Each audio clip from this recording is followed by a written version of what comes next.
ঘুষখোরের আমি দাওয়াত করে তার জন্য কুত্তার মাংস রান্না করেছিলাম যে তারা আমি খাওয়াবো। যথাসময় এসে অফিসার আমার বাড়িতে চলে আসে, আমি তাকে কুত্তার মাংস দিয়ে আপ্যায়ন করে আছি। আমি অফিসারকে শুনলাম, স্যার বাসায় আপনার আর কে আছে? অফিসার বলল, বউ। বুঝছি বউ আছে, আর এটাও বুঝছি যে কুত্তার মাংস খাওয়ানোর পর স্যার আমার পুরো ক্যারেক্টারটাই কুত্তা কুত্তা ভাব এসে গেছে, এই জন্য সে কুত্তার লাহান ডাক দিতেছে। এরপর আমি জিজ্ঞেস করলাম, আচ্ছা স্যার মাংসটা স্বাদে কেমন হয়েছে? স্যার বললেন,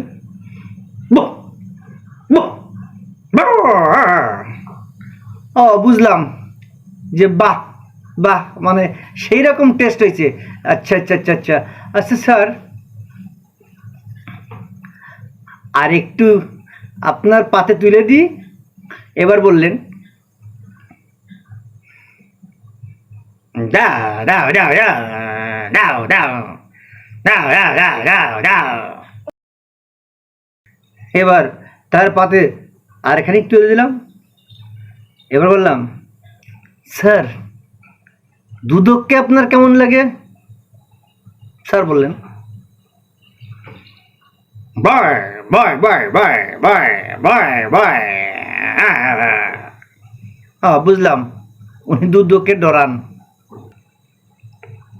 স্যার একটু গরুর মাংস দিই। স্যার বললেন,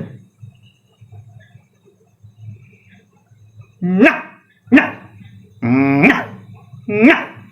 আচ্ছা না, হ্যাঁ ঠিক আছে, আমি বুঝছি, কুত্তার ভাষায় আপনি বলতেছেন না। আচ্ছা স্যার, আপনার কাছে কেউ যদি ঘুষ ছাড়াই কোনো কাজ করাতে চায় তখন আপনি তার সাথে কেমন ব্যবহার করেন? স্যার বললেন সেই কুত্তীয় ভাষায়, যা যা যা যা। বুঝলাম স্যার ওনাকে বের করে দেন। স্যার এত সুন্দর করে আপনাকে আপ্যায়ন করালাম, তা একটু তো ঢেকুর তুললেন না? স্যার বললেন,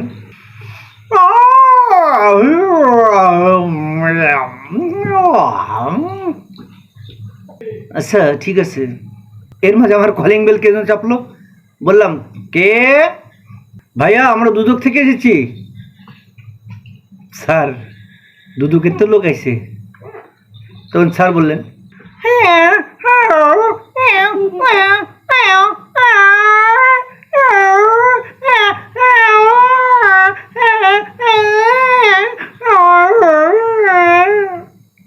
বুঝলাম স্যারের অন্তরতা কেটে গেছে, এই জন্য এই ভাষাটা হিজিবিজি ভাষাটা কান্নার ভাষা, এটা আমি বুঝতে পারছি যে স্যার আমার কানতে আছে। স্যার ভয় নেই স্যার, আমার এই পিছনের দিয়ে একটা দরজা আছে স্যার, দরজা দিয়ে বেরোন, দরজা খুলে দেবো স্যার। এবার স্যার খুশিতে বললো,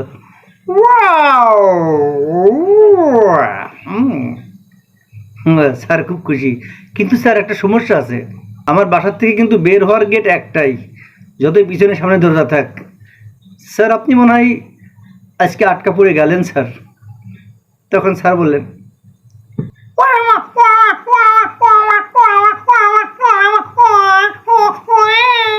স্যার যদি এবার লাইফ পাইয়া যান, চাকরি টিকে থাকে, স্যার আপনি কি এরপরেও ঘুষ খাবেন?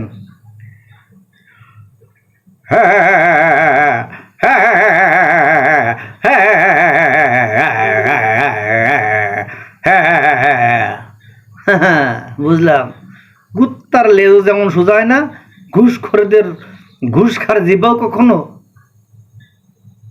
গালের ভিতর যায় না। সবসময়ের জন্য ঘুষ খাওয়ার জন্য এরকম জিরো করতে থাকে।